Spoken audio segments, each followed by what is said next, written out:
The room of the retired baker. The evening of the day on which the Count of Morcerf had left Danglars' house with feelings of shame and anger at the rejection of the projected alliance, Monsieur Andrea Cavalcanti, with curled hair, moustaches in perfect order, and white gloves which fitted admirably, had entered the courtyard of the banker's house in La Chaussée-d'Antin.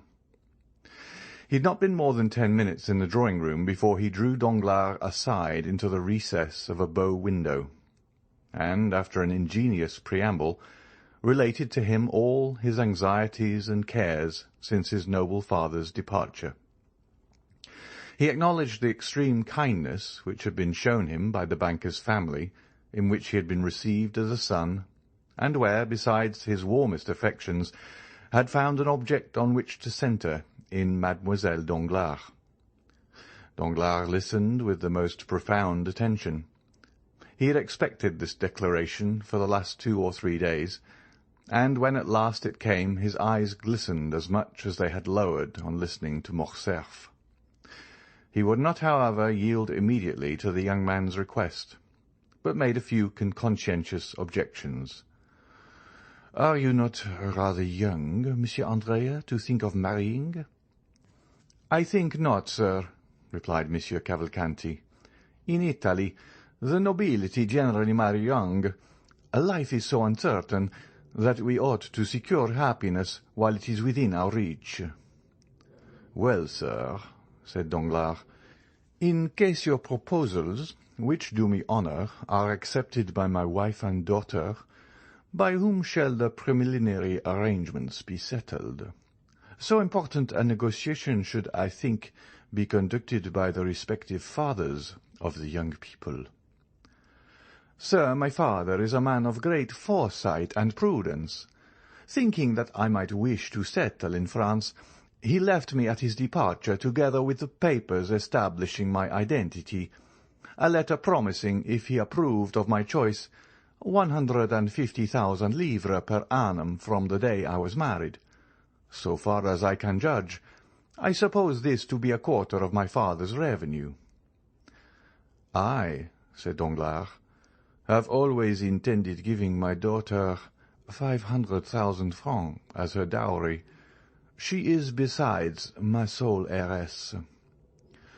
"All would then be easily arranged if the Baroness and her daughter are willing.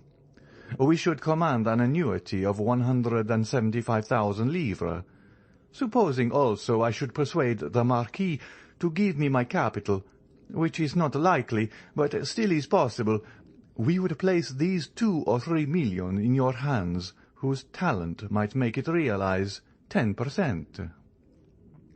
"I never give more than 4%, and generally only 3.5. But to my son-in-law I would give 5, and we would share the profit." "Very good, father-in-law," said Cavalcanti, yielding to his low-born nature, which would escape sometimes through the aristocratic gloss with which he sought to conceal it. Correcting himself immediately, he said, "Excuse me, sir. Hope alone makes me almost mad. What will not reality do?"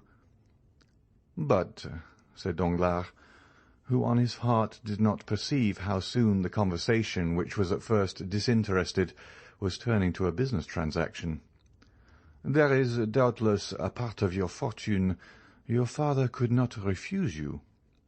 "Which?" asked the young man. "That you inherit from your mother." "Truly from my mother, Leonora Corsinari." "How much may it amount to?" "Indeed, sir," said Andrea, "I assure you I have never given the subject a thought, but I suppose it must have been at least 2 millions. Danglars felt as much overcome with joy as the miser who finds a lost treasure, or as the shipwrecked mariner who feels himself on solid ground instead of in the abyss which he expected would swallow him up.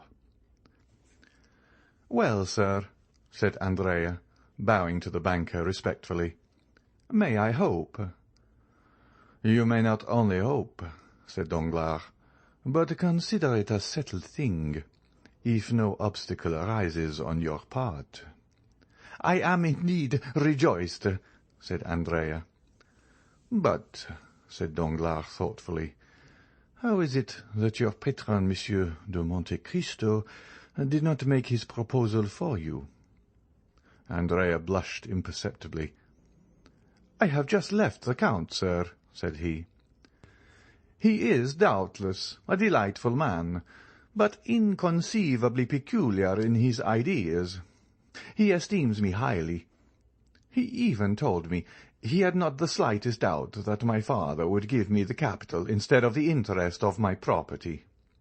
He has promised to use his influence to obtain it for me, but he also declared that he never had taken on himself the responsibility of making proposals for another, and he never would. I must, however, do him the justice to add that he assured me if ever he had regretted the repugnance he felt to such a step, it was on this occasion, because he thought the projected union would be a happy and a suitable one. Besides, if he will do nothing officially, he will answer any questions you propose to him. And now," continued he with one of his most charming smiles, "having finished talking to the father-in-law, I must address myself to the banker." "And what may you have to say to him?" said Danglars, laughing in his turn. "That the day after tomorrow I shall have to draw upon you for about 4,000 francs, but the Count, expecting my bachelor's revenue could not suffice for the coming month's outlay, has offered me a draft for 20,000 francs. It bears his signature, as you see, which is all sufficient." "Bring me 1,000,000 such as that," said Danglars. "I shall be well pleased," putting the draft in his pocket. "Fix your own hour for tomorrow, and my cashier shall call on you with a cheque for 80,000 francs." "At 10 o'clock, then, if you please. I should like it early, as I am going into the country tomorrow." "Very well. At 10 o'clock you are still at the Hôtel des Princes?" "Yes." The following morning, with the banker's usual punctuality, the 80,000 francs were placed in the young man's hands as he was on the point of starting, after having left 200 francs for Caderousse. He went out chiefly to avoid this dangerous enemy, and returned as late as possible in the evening. But scarcely had he stepped out of his carriage when the porter met him with a parcel in his hand. "Sir," said he, "that man has been here." "What man?" said Andrea carelessly, apparently forgetting him whom he but too well recollected. "Him to whom your Excellency pays that little annuity." "Oh," said Andrea, "my father's old servant. Well, you gave him the 200 francs I had left for him." "Yes, your Excellency." Andrea had expressed a wish to be thus addressed. "But," continued the porter, "he would not take them." Andrea turned pale, but as it was dark his pallor was not perceptible. "What, he would not take them?" said he with slight emotion. "No, he wished to speak to your Excellency. I told him you were gone out, and after some dispute he believed me and gave me this letter, which he had brought with him already sealed." "Give it to me," said Andrea, and he read by the light of his carriage lamp. "You know where I live. I expect you tomorrow morning at 9 o'clock." Andrea examined it carefully to ascertain if the letter had been opened, or if any indiscreet eyes had seen its contents. But it was so carefully folded that no one could have read it, and the seal was perfect. "Very well," said he. "Poor man, he is a worthy creature." He left the porter to ponder on these words, not knowing which most to admire, the master or the servant. "Take out the horses quickly, and come up to me," said Andrea to his groom. In 2 seconds the young man had reached his room and burnt Caderousse's letter. The servant entered just as he had finished. "You are about my height, Pierre," said he. "Aye, "Have that honour, your Excellency." "You have a new livery yesterday." "Yes, sir." "I have an engagement with a pretty little girl for this evening, and do not wish to be known. Lend me your livery till tomorrow. I may sleep, perhaps, at an inn." Pierre obeyed. 5 minutes after, Andrea left the hotel, completely disguised, took a cabriolet, and ordered the driver to take him to the Cheval Rouge at Picpus. The next morning he left that inn as he had left the Hôtel des Princes, without being noticed, walked down the Faubourg Saint-Antoine, along the boulevard to Rue Ménilmontant, and stopped at the door of the third house on the left, looking for some one of whom to make inquiry in the porter's absence. "For whom are you looking, my fine fellow?" asked the fruiteress on the opposite side. "Monsieur Pailletine, if you please, my good woman," replied Andrea. "A retired baker?" asked the fruiteress. "Exactly." "He lives at the end of the yard on the left, on the third story." Andrea went as she directed him, and on the third floor he found a hare's paw, which by the hasty ringing of the bell it was evident he pulled with considerable ill-temper. A moment after Caderousse's face appeared at the grating in the door. "Ah, you are punctual," said he, as he drew back the door. "Confound you and your punctuality," said Andrea, throwing himself into a chair in a manner which implied that he would rather have flung it at the head of his host. "Come, come, my little fellow, don't be angry. See, I have thought about you. Look at the good breakfast we are going to have. Nothing but what you are fond of." Andrea indeed inhaled the scent of something cooking which was not unwelcome to him, hungry as he was. It was that mixture of fat and garlic peculiar to provincial kitchens of an inferior order, added to that of dried fish, and above all the pungent smell of musk and cloves. These odours escaped from two deep dishes which were covered and placed on a stove, and from a copper pan placed in an old iron pot. In an adjoining room Andrea saw also a tolerably clean table prepared for two bottles of wine sealed, the one with green, the other with yellow, a supply of brandy in a decanter, and a measure of fruit in a cabbage leaf, cleverly arranged on an earthenware plate. "What do you think of it, my little fellow?" said Caderousse.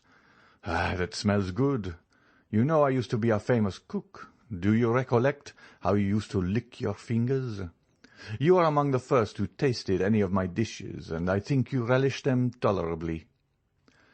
While speaking, Caderousse went on peeling a fresh supply of onions.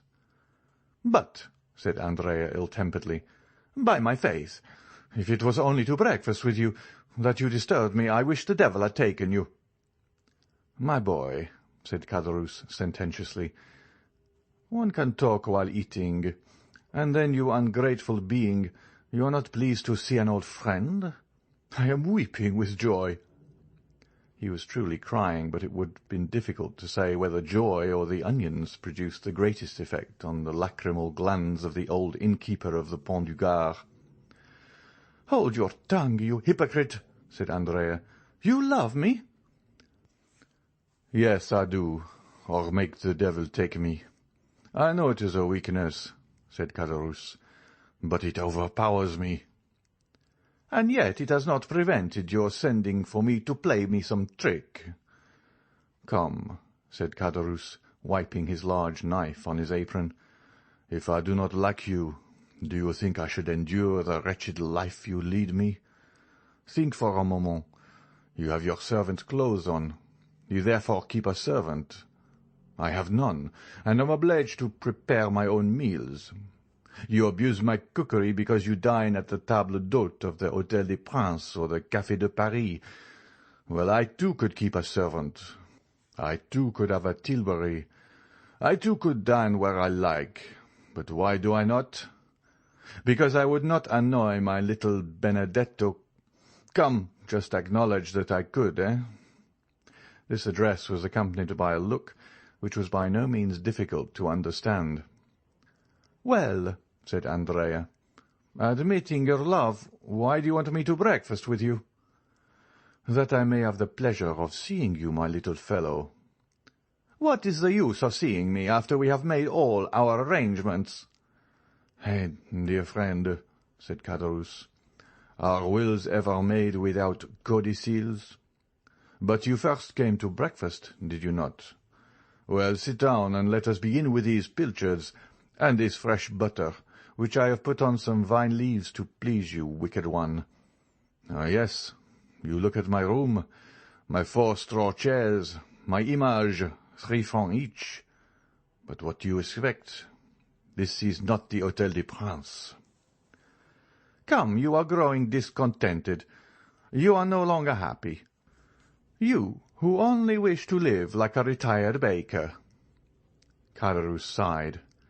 Well, what have you to say? You have seen your dream realized. I can still say it is a dream. A retired baker, my poor Benedetto, is rich. He has an annuity. Well, you have an annuity. I have? Yes, since I bring you your 200 francs. Caderousse shrugged his shoulders. It is humiliating, said he, thus to receive money given grudgingly, an uncertain supply which may soon fail. You see, I am obliged to economize, in case your prosperity should cease. Well, my friend, fortune is inconstant, as the chaplain of the regiment said. I know your prosperity is great, you rascal. You are to marry the daughter of Danglars. What? Of Danglars? Yes, to be sure. Must I say Baron Danglars? I might as well say Count Benedetto. He was an old friend of mine, and if he had not so bad a memory, he ought to invite me to your wedding, seeing he came to mine. Yes, to mine. Gad, he was not so proud then. He was an underclerk to the good Monsieur Morel. I have dined many times with him, and the Count of Morcerf. So you see I have some high connections, and were I to cultivate them a little, we might meet in the same drawing-rooms.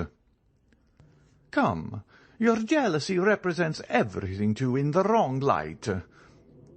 That is all very fine, Benedetto mio, but I know what I am saying. Perhaps I may one day put on my best coat, and, presenting myself at the great gate, introduce myself. Meanwhile, let us sit down and eat. Caderousse set the example, and attacked the breakfast with good appetite, praising each dish he set before his visitor. The latter seemed to have resigned himself. He drew the corks, and partook largely of the fish with the garlic and fat. "Ah, mate," said Caderousse, "you are getting on better terms with your old landlord." "Faith, yes," replied Andrea, whose hunger prevailed over every other feeling. "So you like it, you rogue?" "So much that I wonder how a man who can cook thus can complain of hard living." "Do you see," said Caderousse, "all my happiness is marred by one thought." "What is that?" "That I am dependent on another, I who have always gained my own livelihood honestly." "Do not let that disturb you. I have enough for 2. "No, truly, you may believe me if you will. At the end of every month I am tormented by remorse." "Good Caderousse!" "So much so that yesterday I would not take the 200 francs." "Yes, you wish to speak to me. But was it indeed remorse? Tell me." "True remorse, and besides, an idea had struck me." Andrea shuddered. He always did so at Caderousse's ideas. "It is miserable, do you see? Always to wait till the end of the month." "Oh," said Andrea philosophically, determined to watch his companion narrowly. "Does not life pass in waiting? Do I, for instance, fare better? Well, I wait patiently, do I not?" "Yes, because instead of expecting 200 wretched francs, you expect 5,000 or 6,000, perhaps 10, perhaps even 12. for you take care not to let anyone know the utmost. Down there, you always had little presents and Christmas boxes which you tried to hide from your poor friend Caderousse. Fortunately, he is a cunning fellow, that friend Caderousse." "There, you are beginning again to ramble, to talk again and again of the past. But what is the use of teasing me with going all over that again?" "Ah, you are only 21 and can forget the past. I am 50, and am obliged to recollect it. But let us return to business." "Yes." "I was going to say, if I were in your place—" "Well?" "I would realize—" "How would you realize?" "I would ask for 6 months in advance, under pretence of being able to purchase a farm. Then with my 6 months I would decamp." "Well, well," said Andrea, "that isn't a bad idea." "My dear friend," said Caderousse, "eat of my bread and take my advice. You'll be none the worse off, physically or morally." "But," said Andrea, "why do you not act on the advice you gave me? Why do you not realize 6 months, a year's advance even, and retire to Brussels? Instead of leaving the retired baker, you might live as a bankrupt, using his privileges. That would be very good." "But how the devil would you have me retire on 1,200 francs?" "Ah, Caderousse," said Andrea, "how covetous you are! 2 months ago you were dying with hunger." "The appetite grows by what it feeds on," said Caderousse, grinning, and showing his teeth like a monkey laughing or a tiger growling. "And," added he, biting off with his large white teeth an enormous mouthful of bread, "I have formed a plan." Caderousse's plans alarmed Andrea still more than his ideas. Ideas were but the germ. The plan was reality. "Let me see your plan. I dare say it is a pretty one." "Why not? Who formed the plan by which we left the establishment of— was it not I, and was no bad one, I believe, since here we are?" "I do not say," replied Andrea, "that you never make a good one. But let us see your plan." "Well," pursued Caderousse, "can you, without expending 1 sou, put me in the way of getting 15,000 francs? No, 15,000 are not enough. I cannot again become an honest man with less than 30,000 francs." "No," replied Andrea dryly. "No, I cannot." "I do not think you understand me," replied Caderousse calmly. "I said without your laying out a sou." "Do you want me to commit a robbery, to spoil all my good fortune and yours with mine, and both of us to be dragged down there again?" "It would make very little difference to me," said Caderousse, "if I were retaken. I am a poor creature to live alone, and sometimes pine for my old comrades, not like you, heartless creature, who would be glad never to see them again." Andrea did more than tremble this time. He turned pale. "Come, Caderousse, no nonsense," said he. "Don't alarm yourself, my little Benedetto, but just point out to me some means of gaining those 30,000 francs without your assistance, and I will contrive it." "Well, I'll see. I'll try to contrive some way," said Andrea. "Meanwhile, you raise my monthly allowance to 500 francs, my little fellow. I have a fancy and mean to get a housekeeper." "Well, you shall have your 500 francs," said Andrea.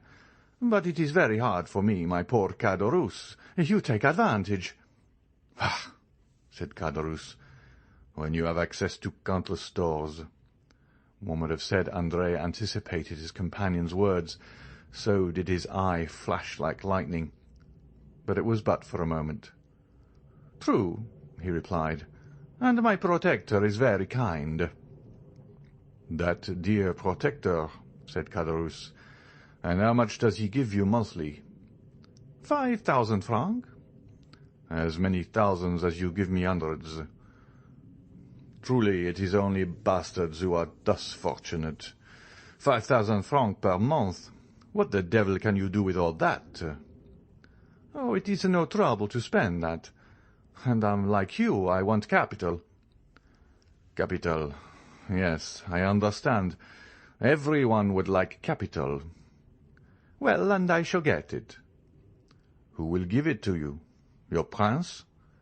Yes, my prince, but unfortunately I must wait. You must wait for what? Asked Caderousse. For his death. The death of your prince? Yes. How so? Because he has made his will in my favour. Indeed. On my honour. For how much? For 500,000. Only that? It's little enough. But so it is. No, it cannot be. Are you my friend, Caderousse? Yes, in life or death. Well, I will tell you a secret. What is it? But remember. Ah, pardieu, mute as a carp. Well, I think. Andrea stopped and looked around. You think? Do not fear, pardieu, we are alone. I think I have discovered my father. Your true father? Yes. Not old Cavalcanti? No, for he has gone again. The true one, as you say. And what father is? Well, Caderousse, it is Monte Cristo. Ah! Yes, you understand, that explains all. He cannot acknowledge me openly, it appears, but he does it through Monsieur Cavalcanti, and gives him 50,000 francs for it. 50,000 francs for being your father? I would have done it for half that, for 20,000, for 15,000. Why did you not think of me, ungrateful man? Did I know anything about it, when it was all done, when I was down there? Ah, truly. And you say that by his will he leaves me 500,000 livres. Are you sure of it? He showed it to me. But that is not all. There is a codicil, as I said just now. Probably. And in that codicil he acknowledges me. Oh, the good father, the brave father, the very honest father, said Caderousse, twirling a plate in the air between his two hands. Now say if I conceal anything from you. No, and your confidence makes you honourable in my opinion. And your princely father, is he rich? Very rich? Yes, he is that. He does not himself know the amount of his fortune. Is it possible? It is evident enough to me, who am always at his house. The other day a banker's clerk brought him 50,000 francs in a portfolio about the size of your plate. Yesterday his banker brought him 100,000 francs in gold. Caderousse was filled with wonder. The young man's words sounded to him like metal, and he thought he could hear the rushing of cascades of louis. "And you go into that house?" cried he briskly. "When I like." Caderousse was thoughtful for a moment. It was easy to perceive he was revolving some unfortunate idea in his mind. Then suddenly, "How I should like to see all that!" cried he. "How beautiful it must be!" "It is in fact magnificent," said Andrea. "And does he not live in the Champs-Élysées?" "Yes, number 30. "Ah," said Caderousse. "Numéro 30. "Yes, a fine house, standing alone, between a courtyard and a garden. You must know it." "Possibly, but it is not the exterior I care for, it is the interior. What beautiful furniture there must be in it." "Have you ever seen the Tuileries?" "No." "Well, it surpasses that." "It must be worth one's while to stoop, Andrea, when that good Monsieur Monte Cristo lets fall his purse." "It is not worth while to wait for that," said Andrea. "Money is as plentiful in that house as fruit in an orchard." But you should take me there one day with you." "How can I? On what plea?" "You are right, but you have made my mouth water. I must absolutely see it. I shall find a way." "No nonsense, Caderousse." "I will offer myself as floor polisher." "The rooms are all carpeted." "Well, then, I must be contented to imagine it." "That is the best plan, believe me." "Try at least to give me an idea of what it is." "How can I?" "Nothing is easier. Is it large?" "Middling." "How is it arranged?" "Faith, I should require pen, ink, and paper to make a plan." "They are all here," said Caderousse briskly. He fetched from an old secretary a sheet of white paper and pen and ink. "Here," said Caderousse. "Draw me all that on the paper, my boy." Andrea took the pen with an imperceptible smile and began. "The house, as I said, is between the court and the garden. In this way, do you see?" Andrea drew the garden, the court, and the house. "High walls?" "Not more than 8 or 10 feet." "That is not prudent," said Caderousse.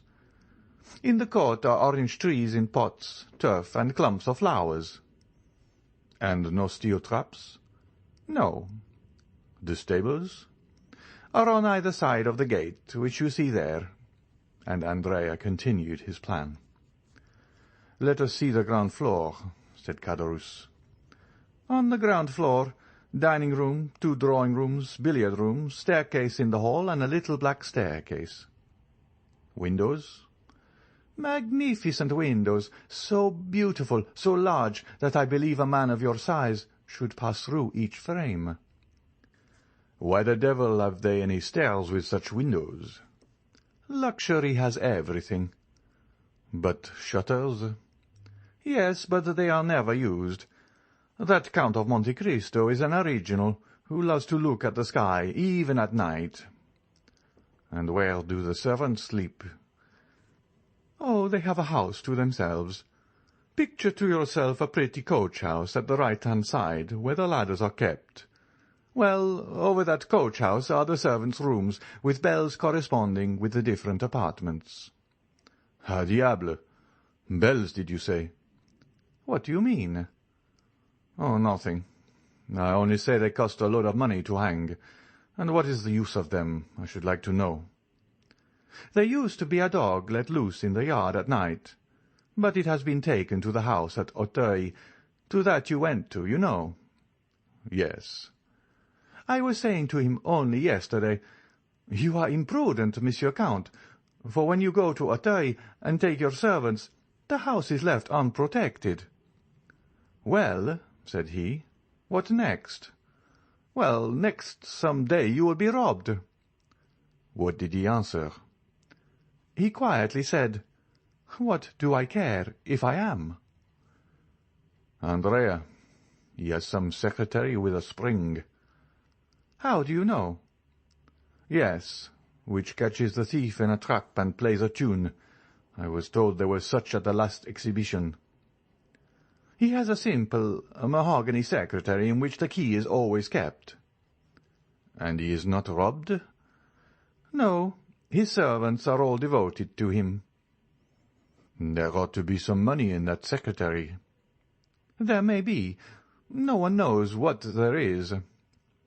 "And where is it?" "On the first floor." "Sketch me the plan of that floor, as you have done of the ground floor, my boy." "That is very simple." Andrea took the pen. "On the first story, do you see, there is the anteroom and the drawing-room. To the right of the drawing-room, a library and a study. To the left, a bedroom and a dressing-room.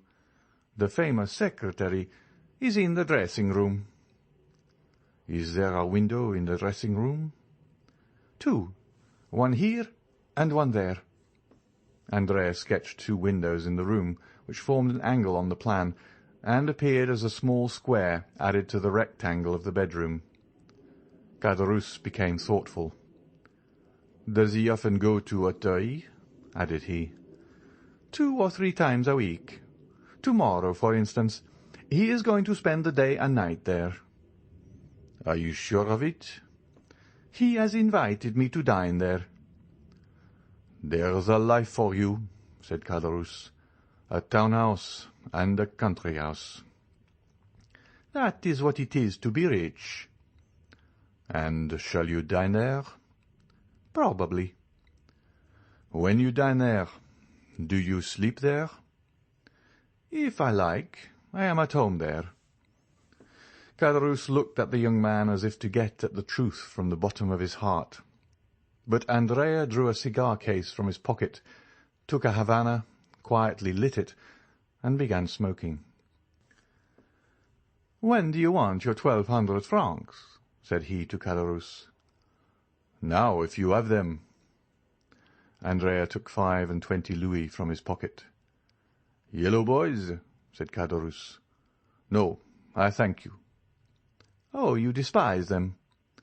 "On the contrary, I esteem them, but will not have them." "You can change them, idiot. Gold is worth 5 sous." "Exactly. And he who changes them will follow friend Caderousse, lay hands on him, and demand what farmers pay him their rent in gold. No nonsense, my good fellow, silver simply, round coins with the head of some monarch or other on them.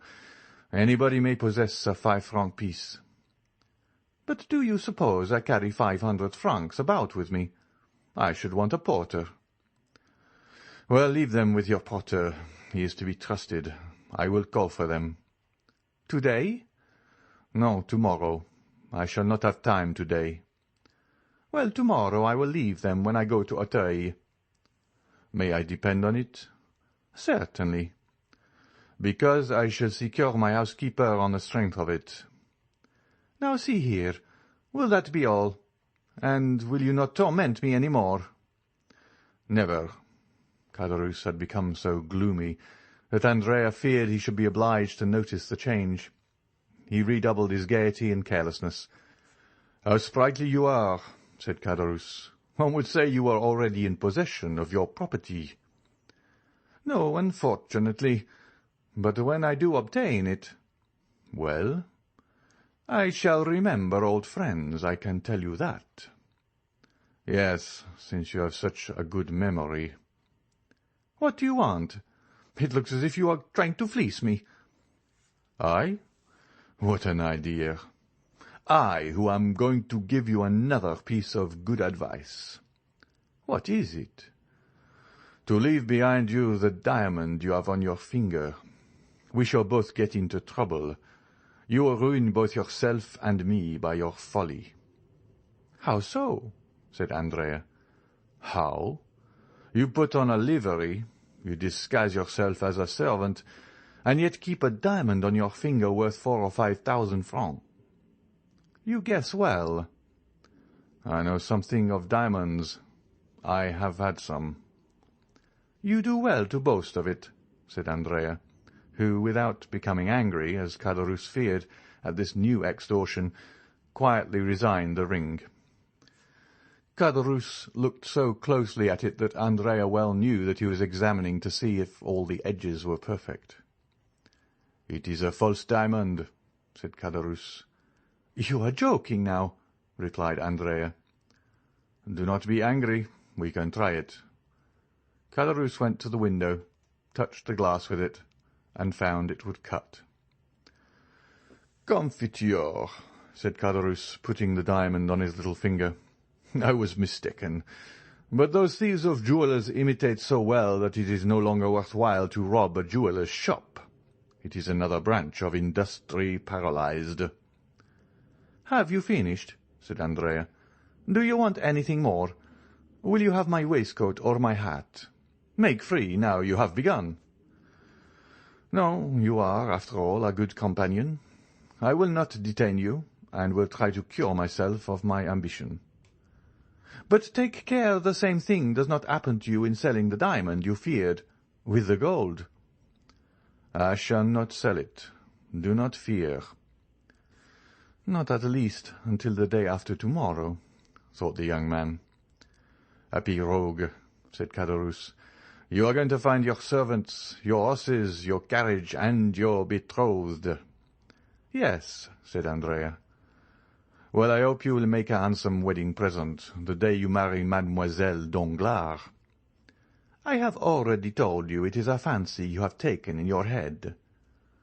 "What fortune has she?" "But I tell you—" "1,000,000?" Andrea shrugged his shoulders. "Let it be 1,000,000," said Caderousse. "You can never have so much as I wish you." "Thank you," said the young man. "Oh, I wish it you with all my heart," added Caderousse with his hoarse laugh. "Stop! Let me show you the way." "It is not worth while." "Yes, it is." "Why?" "Because there is a little secret, a precaution I thought it desirable to take. One of Huret et Fichet's locks, revised and improved by Gaspard Caderousse. I will manufacture you a similar one when you are a capitalist." "Thank you," said Andrea. "I will let you know a week beforehand." They parted. Caderousse remained on the landing until he had not only seen Andrea go down the 3 stories, but also across the court. Then he returned hastily, shut his door carefully, and began to study like a clever architect the plan Andrea had left him. "Dear Benedetto," said he, "I think he will not be sorry to inherit his fortune, and he who hastens the day when he can touch his 500,000 will not be his worst friend." End of chapter 81.